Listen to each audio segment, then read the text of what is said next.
तो नॉर्मल हम लोगों ने प्रिंटफ स्कैनफ देख ही चुके हैं। उसी तरह से जैसे प्रिंटफ फंक्शन होता है, स्कैनफ फंक्शन होता है, उसी तरह से यहाँ पे गेट सी एच फंक्शन भी होता है। ठीक है, जो सी के अंदर ही एग्जिस्ट करता है। कौन सी फाइल है इसमें आप अगर देख रहे हो तो हाईलाइटेड भी फाइल की गई है, conio.h। conio.h में ये फंक्शन एग्जिस्ट करता है। अब आपको ये समझना पड़ेगा कि हमने अलग से फाइल नाम लिया है, तो हमें एक चीज और जान लीजिए, जो सी की स्टैंडर्ड फाइल हैं उनके अंदर एग्जिस्ट नहीं करता, ये अलग से फाइल आती है conio.h, उसके अंदर एग्जिस्ट करता है। इसका मतलब क्या हुआ, हमें जो नॉर्मल स्टैंडर्ड इनपुट आउटपुट की जो लाइब्रेरी थी उसके साथ ही साथ इस लाइब्रेरी को भी ऐड करना पड़ेगा, तभी हमारा नॉर्मल प्रोग्राम रन करेगा। ठीक है, अब इसमें और एक आध चीज, it is mostly used by, अब यहाँ पे क्लियर कट में लिखा it is mostly used by, अब देव सी, सी प्लस प्लस, डॉस। अब यहाँ पे एक चीज आप लोग अच्छे से समझ लो, क्योंकि कुछ प्रोग्राम्स ऐसे हो सकते हैं जिसमें conio.h की फाइल का यूज हो रहा हो, या फिर आपने getch फंक्शन का यूज किया हो। तो अगर आपने getch फंक्शन का यूज करें तो आपको conio.h लगानी है, अप्लाई करनी है। लेकिन उसके बाद भी समटाइम्स कुछ ऐसे कंपाइलर हो सकते हैं ऑनलाइन जो इसके प्रोग्रामों को अच्छे से वर्क ना कर रहे हों। अब समझेंगे कि क्यों नहीं करेंगे। तो यहाँ पे इनमें conio.h के लिए ऑलरेडी बता दिया उन्होंने, आपके पास सॉफ्टवेयर का नाम है देव सी, या फिर सी प्लस प्लस, या फिर डॉस से रिलेवेंट कोई सॉफ्टवेयर है तो उसमें चल सकता है, जैसे कि इन्होंने कहा है टर्बो सी। ठीक है, कंपाइलर जो आपका टर्बो सी, तो ये जो आपका getch फंक्शन है जो प्रॉपर चलेगा ठीक से, वो किसमें चलेगा, अगर इसमें से कोई सॉफ्टवेयर होंगे तो ये अच्छे से वर्क कर रहा होगा, अदरवाइज ये अच्छे से वर्क हो सकता है ना करे। अब आते हैं कि ये करता क्या है। सबसे पहले यहाँ पे देख लें, hold the screen until user press a single value. आप क्या करते थे, हम लोग ज्यादातर जो सी के प्रोग्राम बनाते थे, तो सी के प्रोग्राम हम लोग जब कंपाइल कर रहे होते तो वो स्क्रीन पे स्टे नहीं करता था आउटपुट। तो स्क्रीन पे आउटपुट स्टे करे, इसके लिए हम लोग getch लगा देते थे, तो conio.h हेडर फाइल ऐड कर देते थे, तो हमारा एक इनपुट लेने के लिए स्टे करता था, और जैसे ही हम लोग इनपुट देते थे तो वो एग्जिट करके बाहर आ जाता था। सेम काम अभी हम आप लोगों को प्रैक्टिकल करके भी दिखाएंगे ऑनलाइन कंपाइलर पे। लेकिन ऑनलाइन कंपाइलर क्या करते हैं, ऑटोमेटिकली इनपुट कंसीडर कर लेते हैं, ऑनलाइन होने की वजह से उनका कुछ ना कुछ फास्ट जो कंपाइलर है, डिफरेंट टाइप के कंपाइलर है, तो उतना बढ़िया सपोर्ट ना करके वो उतना स्टे ना कर पाते हैं, वो तुरंत इनपुट हो जाता है। तो इनपुट की जगह पे वहां पे क्वेश्चन मान अजीब सा बन के आ रहा होगा, है ना, तो वो इनपुट कंसीडर होता है।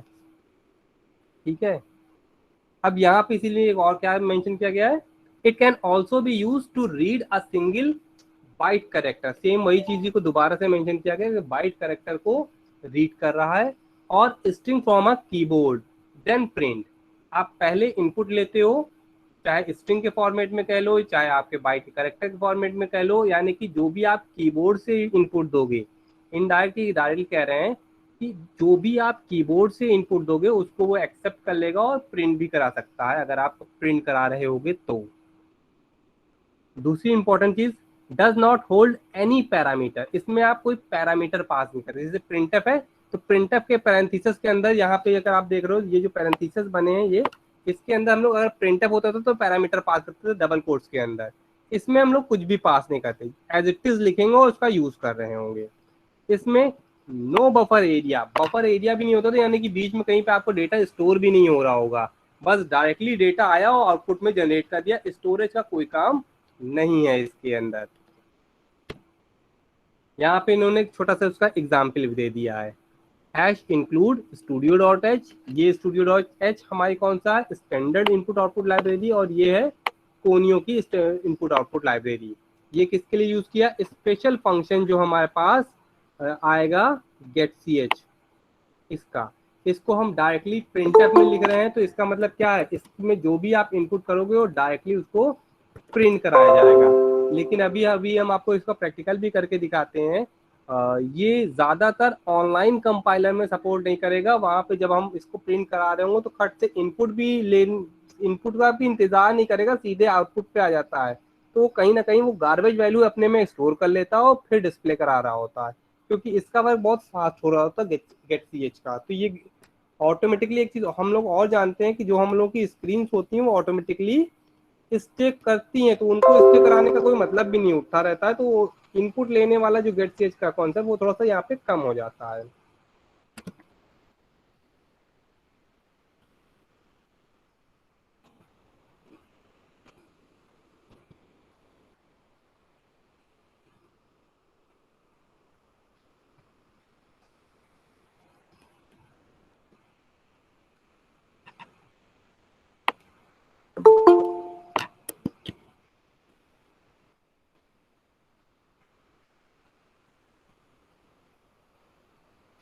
पहले हम आपको दिखाते हैं, एक एरर एटलीस्ट तो वो दिखा ही सकता है कि जब हम इसको एज ए प्रिंट करेंगे तो ये मेंशन करना चाहिए, क्योंकि कंपाइलर कोई भी हो आउटपुट की इशू अलग आता है, लेकिन एरर जरूर देना चाहिए, क्योंकि यहाँ पे गेट सी एच का यूज किया गया है, इसके लिए एक सेपरेट लाइब्रेरी है।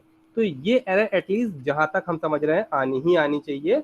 तो ये देखो, ये ऑलरेडी वहां पे उस चीज की गेट सी एच की एरर ही दे रहा है, और आउटपुट उसने जनरेट कर दिया, क्योंकि उसको वो उसने एक्सेप्ट नहीं किया, और आगे आउटपुट क्वेश्चन मार्क के फॉर्मेट में जो हम बता रहे थे वो जनरेट कर दिया। तो इस वार्निंग को भी आप हटाने के लिए हम क्या करेंगे, ये जो hash include conio dot H library है इसका हम यूज कर लेंगे यहाँ पे।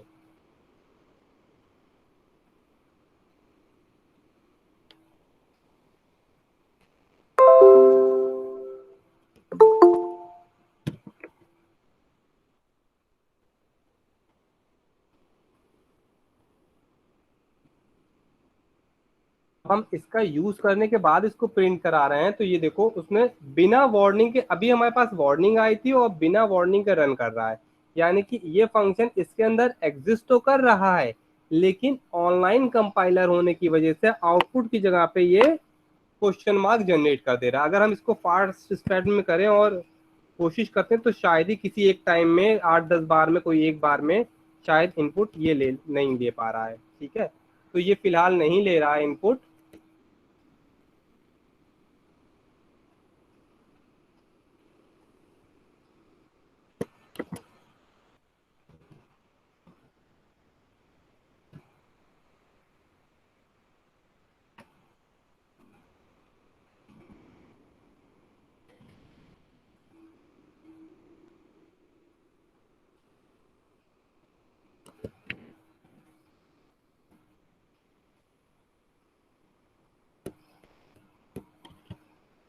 ये देखो, फास्ट ट्रैक में करने की कोशिश की तो इसने -1 प्रिंट कर दिया। तो सम टाइम्स हो सकता है कुछ उठा ले, हो सकता है ना उठा पाए। मैक्सिमम टाइम पे आपको इसके साथ ऑनलाइन कंपाइलर में इश्यूज दिख रहे होंगे, क्योंकि इसका यूज एक इनपुट होता है, लेकिन ये ऑटोमेटिकली बिना बफर के इनपुट कर रहा होता है, तो डायरेक्टली आपको आउटपुट भी दे रहा होता है। तो इसका यूज ऑनलाइन कंपाइलर में थोड़ा सा कम हो गया है। Instead of this use other other functions. अब इसी में ही आपका इसके बारे में डिस्क्रिप्शन में 2-3 चीजें और दे दी गई हैं। यहाँ पे देखो आप क्या है, अगर आपको स्क्रीन रोकनी होती थी, हाँ अभी भी अगर आप पीसी यूज कर रहे हो, टर्बो C++ यूज कर रहे हो, तो आप कोनियो ऐड कर लेना लाइब्रेरी। और सबसे लास्ट में जहाँ पे आपका सारा मेन का फंक्शन खत्म हो रहा होगा, इस बॉडी ब्लॉक से पहले गेट सी एच लगा देना, तो स्क्रीन स्टे कर जाएगी एक इनपुट लेने के लिए, यानी कि आपका आउटपुट दिख सकता इजिली इससे, और फिर आप फंक्शनलिटी वर्क करा सकते हो। जो भी आप काम कर रहे हो वो दूसरों को दिख पाएगा, आपको खुद भी दिख पाएगा, इजिली स्टे कर पाएगा। तो यहाँ पे गेट सी एच लगा देंगे। अगर आपको कुछ ऐसा चाहिए कि n नंबर ऑफ इनपुट्स आपको लेने हैं, तो भी आप एरे बना के 1 by 1, यानी कि वहां पे लूप चलाया गया, आप लोगों को दिख रहा होगा कि फॉर लूप चलाया गया, ये फॉर लूप 5 टाइम्स चलेगा। तो आप गेट सी एच से 5 इनपुट ले सकते हो। अगर मैं इस प्रोग्राम को भी आपको रन करा के दिखाऊं तो इशू कम एटलीस्ट लगभग लगभग वैसे ही है, यहाँ पे भी जनरेट होंगे, क्योंकि वहां पे इनपुट का ही इशू आ रहा है, क्योंकि ऑनलाइन कंपाइलर होने की वजह से वो उसको बहुत बढ़िया सपोर्ट नहीं कर रहा है ना। इसको मैं रन करा के दिखाता हूँ, जब तक मैं इनपुट देने की कोशिश करूंगा नहीं दे पाया। देखो मैं नहीं दे पाया, इसने ऑटोमेटिकली 5 इनपुट ले लिए और उसको अपने आप प्रिंट करा दिया। ठीक है, तो ये जो इशू है वो गेट सी एच के साथ है, क्योंकि वो कंपाइलर का इशू है, ना कि प्रोग्राम का। ठीक है, इतना मेरे ख्याल से समझ में आ रहा होगा। ये आप लोग अगर टीसी यूज करो तो कर लेना। ये स्पेशली रूप से आपको याद रखने वाली चीज है कि गेट सी एच जो है वो एक सिंगल इनपुट लेने के लिए यूज किया जा रहा होता है। देव, सी प्लस प्लस और डॉस से रिलेवेंट जो हमारे कंपाइलर्स होते हैं उनमें इजिली अच्छे से वर्क करता है, जैसे कि टर्बो सी। इसके लिए हमारी जो मेन लाइब्रेरी होती है कोनियो डॉट एच होती है। ये सिंगल किसी भी तरह का जो आपको कीबोर्ड से आप इनपुट दे रहे हो, चाहे वो बाइट स्ट्रीम हो चाहे स्ट्रिंग हो, आप इनपुट आप इजिली दे सकते हो। ये स्किल में कोई भी पैरामीटर का आपको प्रोविजन नहीं किया गया, यानी कि आप पैरामीटर नहीं दे सकते हो इसके अंदर। और सबसे मेन चीज, it has no buffer area. इसमें कोई बफरिंग नहीं होता है कि आप स्टोर करके रखो फिर फर्दर उसका यूटिलाइजेशन प्रॉपरली करो। तो ये इस तरह का बफर एरिया कॉन्सेप्ट नहीं किया जा रहा होता है। अब इसी तरह से दो फंक्शन और हैं, गेट कैर एंड पुट कैर। ठीक है, जैसे आपने देखा गेट कैर और पुट कैर, तो दोनों में डिफरेंस क्या है। अगर हमें अभी यूज करना होता है ये वाला गेट सी एच, तो ये हमारा ठीक से वर्क ही नहीं कर रहा था। तो हम एक और फंक्शन है गेट कैर और इसी तरह से पुट कैर, यानी कि गेट से भी आपको नाम समझ में आ रहा होता, इनपुट लेने की बात की हो। कैर यानी कि करेक्टर टाइप का एक इनपुट ले रहे हैं। तो यहाँ पे क्या है, जैसे कि get c h is a pre defined non standard, तो ये गेट सी एच के साथ ही साथ आप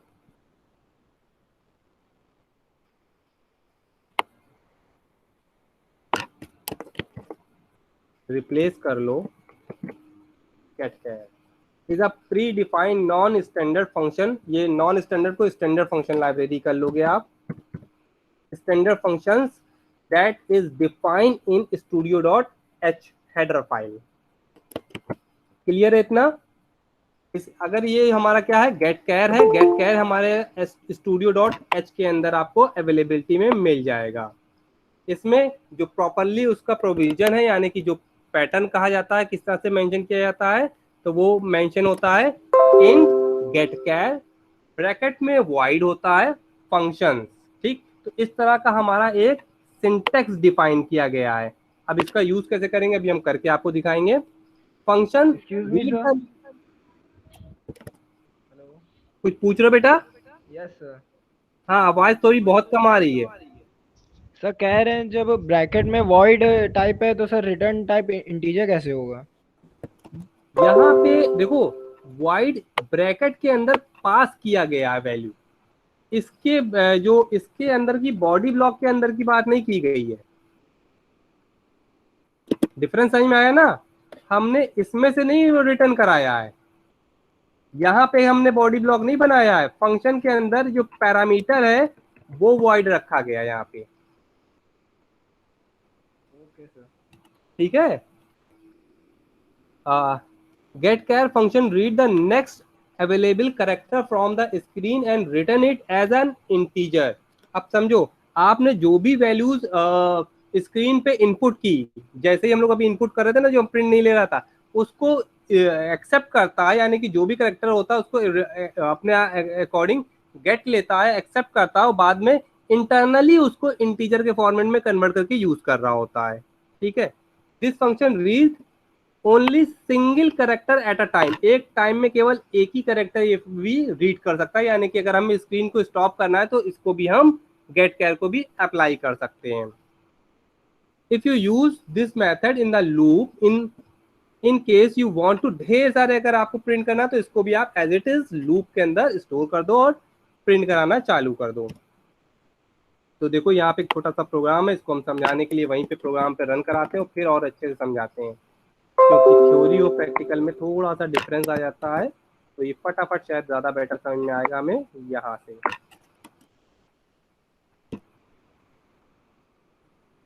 रन कराते हैं प्रोग्राम को। अच्छा, कहाँ पे रह रही, ये रह रहे।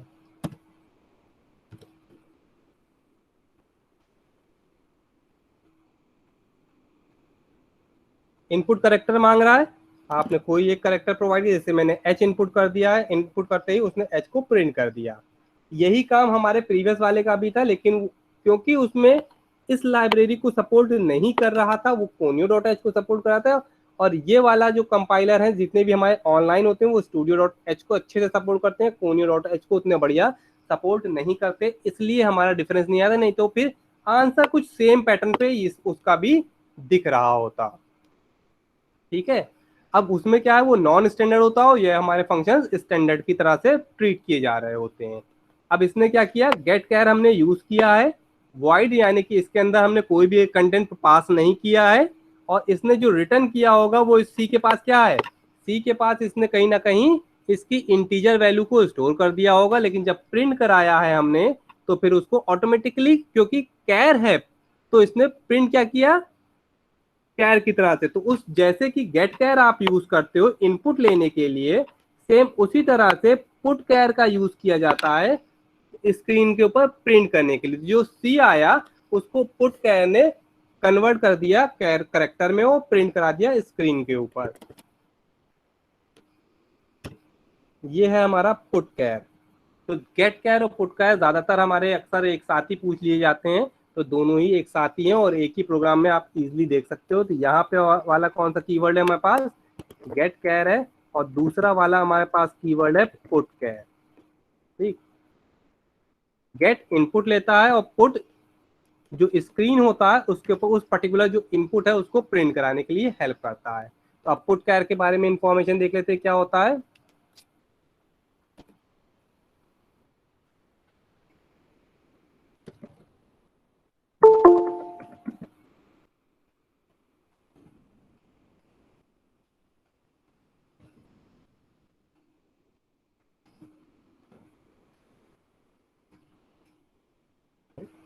लगा तो था कोई आया। Putchar is a predefined standard function that is defined in studio.h header file। ठीक, मेरे ख्याल से इतना क्लियर होगा, दोनों लाइनों सेम है। यहाँ पे सिर्फ आपको मेंशन किया जाता है पुट कैर और वहां पे हमारे पास आता था गेट कैर। दोनों ही किसके अंदर एग्जिस्ट करते हैं, studio.h जो हेडर फाइल है उसके अंदर एग्जिस्ट करते हैं। This function return a character read as an unsigned char, unsigned character की तरह से वो रिटर्न कर रहा होता है।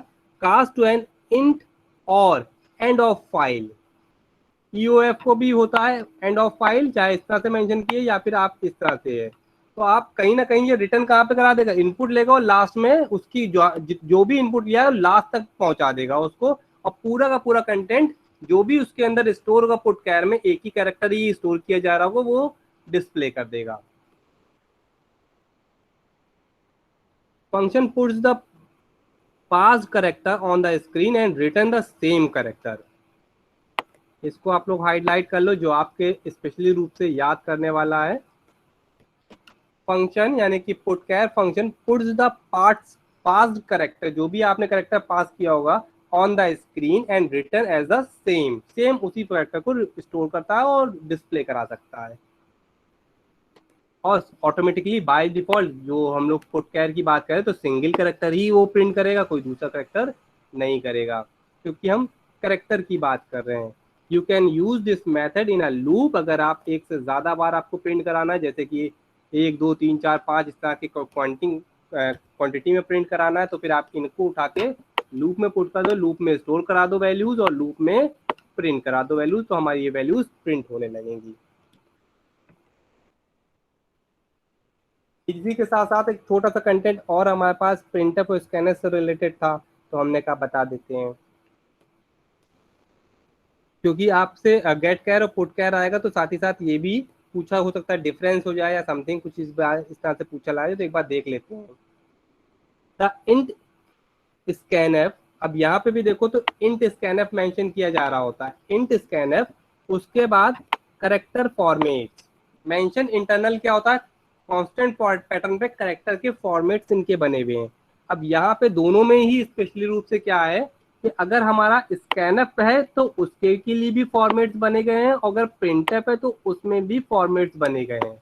हमें ऑलवेज फॉर्मेट्स को ही फॉलो करना है।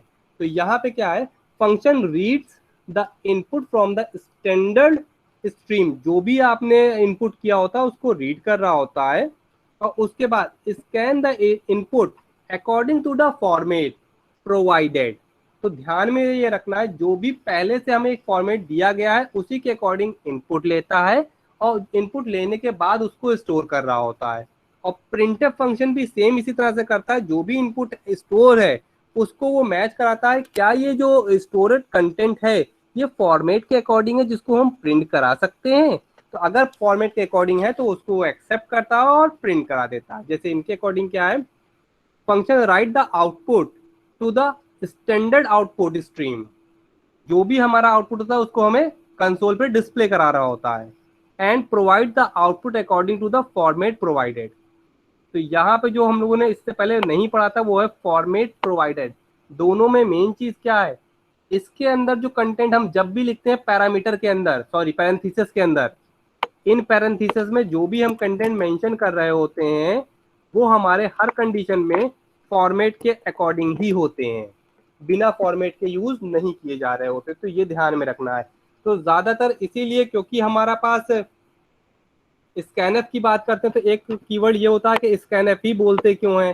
तो स्कैनएफ क्यों बोलते हैं, एफ का कॉन्सेप्ट क्या है, ये फॉर्मेट वाला, क्योंकि हर कंडीशन में जो सारा कंटेंट होगा वो फॉर्मेट में होगा, तो फॉर्मेट का एफ यहाँ पे स्टार्टिंग में आ गया।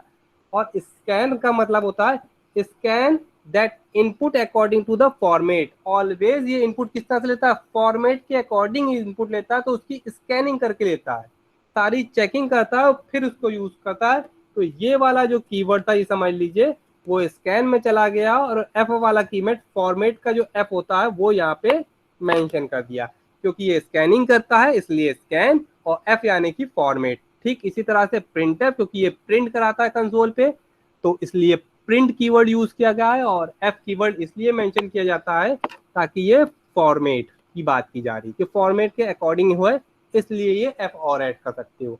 तो ये एक मेरे अकॉर्डिंग बढ़िया सा वर्ड है कि आप प्रिंटफ और स्कैनफ क्यों कहते हैं, इसको भी थोड़ा सा डिफिनेशन क्या आप समझ सकते हो कि क्यों कहा जा रहा होगा।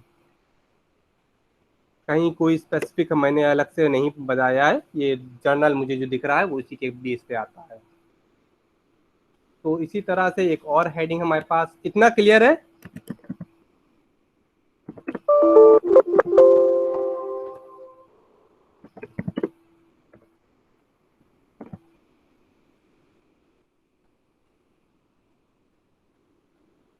इसी तरह से एक और कॉन्सेप्ट आता है गेट्स एंड पुट्स। कोई बच्चा है भैया, सेम इसी पैटर्न पे गेट्स एंड पुट्स भी आता है। आप डायरेक्टली कोई भी कंटेंट यूजर से इनपुट ले सकते हो।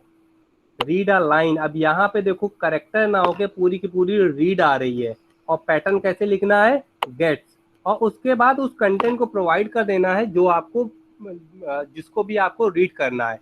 यानी कि आप डायरेक्टली की पूरी लाइन रीड कर सकते हो जहां तक आपका एंड ऑफ फाइल नहीं आ जाए, यानी कि जब तक आप एंटर प्रेस नहीं करोगे तब तक आप रीड कराते रहोगे। और सेम पुट फंक्शन उसको डिस्प्ले भी कर देता है, जितनी भी आपका कंटेंट है वो पूरा डिस्प्ले कर सकता है बिना किसी इश्यूज के। और जैसे ही उसको एंड ऑफ फाइल मिल जाएगा वहां से वो टर्मिनेट हो जाएगा। इसको हम आपको बहुत अच्छे से दिखा देते हैं, बहुत छोटा सा प्रोग्राम है गेट्स एंड पुट्स, और ये आगे आपके बहुत यूजफुल आ जाएगा। क्योंकि ये सारे स्टैंडर्ड है तो उम्मीद यही है कि सारे इजीली रन करेंगे।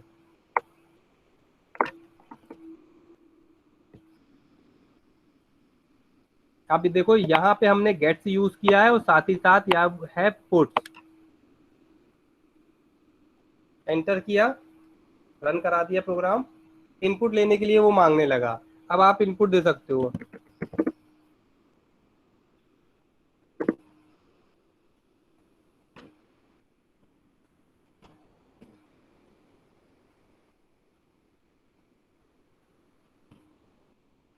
इसको मैं हटा दूं जो सामने आ रहा है।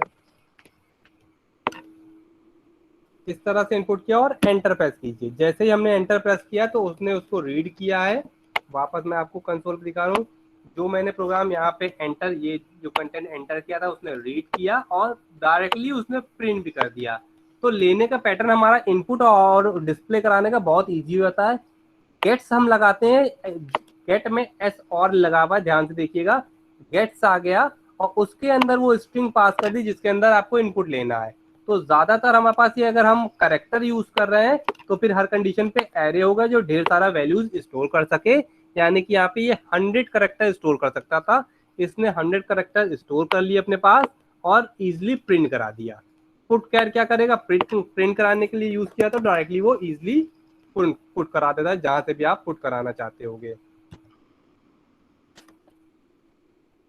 फटाफट देखो क्या आपको कुछ और पूछना है इससे रिलेवेंट।